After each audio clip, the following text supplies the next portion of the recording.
Muchísimas gracias por estar con nosotros en este su espacio vital en el aire saludable de RPP Noticias, la voz de todo el Perú. Soy el doctor Hermes Huerta, encantado de estar con ustedes en esta tarde de viernes 8 de abril del año 2022, tercer año de la gran pandemia del 2019.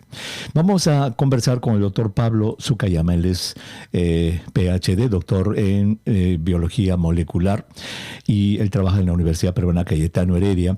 Se han estado nombrando, señora, estos días una serie de variantes que están en Europa. Empiezan con la letra X. X, E, X, D, X, F. Pablo, gracias por estar nuevamente con nosotros. ¿Qué significan estas variantes? ¿Qué les puedes decir a nuestros oyentes? ¿Qué se sabe sobre estas X? Estas variantes son producto de un proceso que ya sabíamos que ocurría en el coronavirus, que le llamamos recombinación.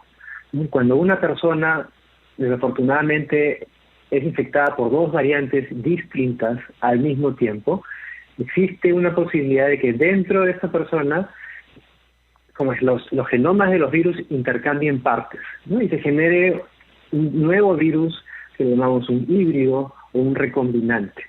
Entonces, ahora que ya han pasado varios meses y tenemos variantes bien divergentes, nos hemos vuelto mejores en identificar estos recombinantes y hemos empezado a ver recombinantes entre Omicron, el BA1 y BA2, hay varios casos ya reportados en Europa, y también algunos recombinantes entre Delta y Omicron. Sin embargo, esto es una novedad, sabemos que están ahí, pero no hay evidencia que nos diga que estos son de alguna preocupación especial, o que tengan un comportamiento diferente, o que reúnan las peores características de las variantes, ¿no? Eso todavía no se ha visto y seguimos monitoreando lo que está pasando. Muy bien, entonces el concepto para explicar estas X, XD, XE, XF, es de que una persona, un ser humano, se infecta al mismo tiempo con dos tipos de virus. Los virus dentro de las células de estas personas, las dos variantes, puede ser la Delta y la Omicron, o la BA1 o la B2, se encuentran dentro de la célula e intercambian su material.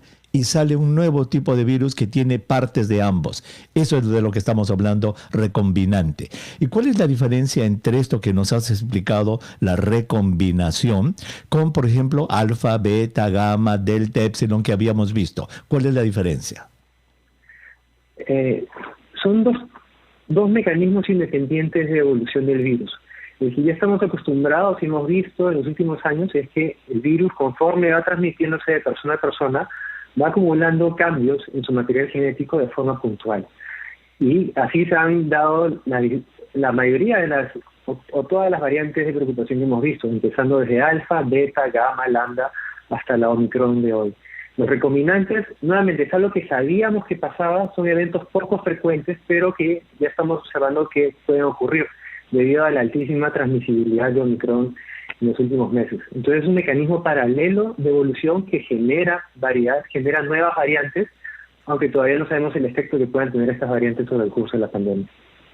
Qué interesante. Entonces son dos mecanismos diferentes de evolución, dos diferentes mecanismos evolutivos que hacen que en una infección por un virus en una persona, ese virus dentro de la persona, ese único virus, cambia, adquiere nuevas, digamos, mutaciones, y de ahí sale la alfa, la beta, la gamma. Es un solo virus. Mientras que lo que nos has explicado con estas X es que son dos virus que atacan a una misma persona y se recombinan, combinan su genética. ¿Es posible entonces que quizás se hayan producido esto ya desde el año pasado, desde que apareció alfa, cuando ya beta empezó a mezclarse con alfa, y lo que pasa es que no se descubrieron antes? ¿Podría ser?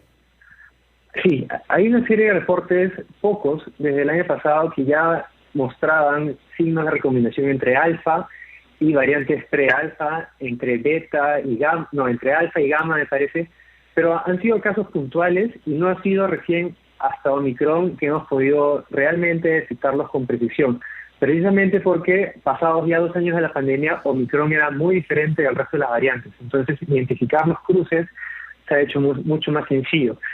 Nuevamente, no es algo tan frecuente que debería ocurrir. Para que eso ocurra tiene que infectarse una persona de dos fuentes distintas, y eso de por sí ya es poco frecuente. Pero con los millones de casos que hemos tenido en las últimas semanas, la ola fortísima de Omicron, es que hemos podido ya detectar el efecto de estas recomendaciones.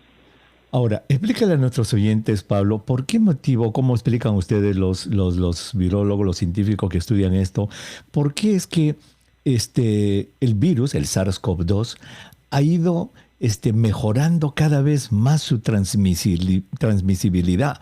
Si Delta era más contagiosa que Alfa y Beta, bueno, pues Omicron es casi 4 veces más contagiosa que Delta. Y ahora la BA1 es más contagiosa que la otra y parece que estas X también son más contagiosas. ¿Por qué hace eso el virus? ¿Cuál es su finalidad?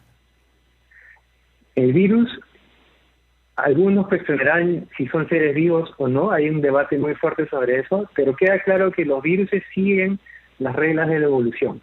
Entonces, un organismo en un medio ambiente siempre va a tratar de maximizar su capacidad de reproducirse. En el caso de los virus es querer volverse cada vez más transmisible en la población humana. Y eso es justamente lo que hemos visto con la aparición de las variantes. Desde alfa, gamma, delta, cada vez han sido más transmisibles, hasta que hemos llegado a ese punto que es más transmisible que la varicela, me parece, o el sarampión, me parece, ¿no? Que sarampión, creo que es.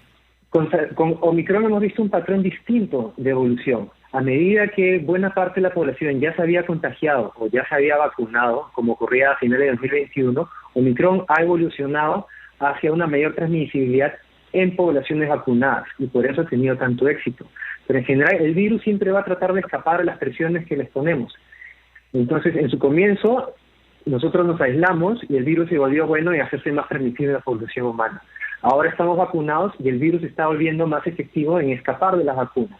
Y probablemente en la medida que sigamos vacunando cada vez más, el virus va a tener incentivos para escapar nuevamente de esa vacuna. Y por lo tanto vamos a seguir viendo variantes nuevas en la medida que haya focos de transmisión activos en cualquier parte del mundo.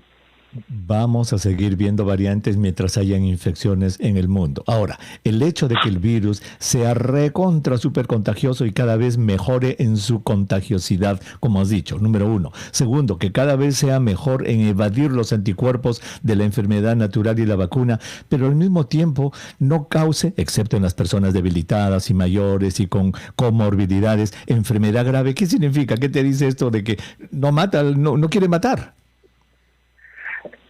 Efectivamente, el virus está viendo la forma de transmitirse en nuevas poblaciones, ¿no? Entonces se va a volver con el tiempo mejor en transmitirse en las poblaciones vacunadas.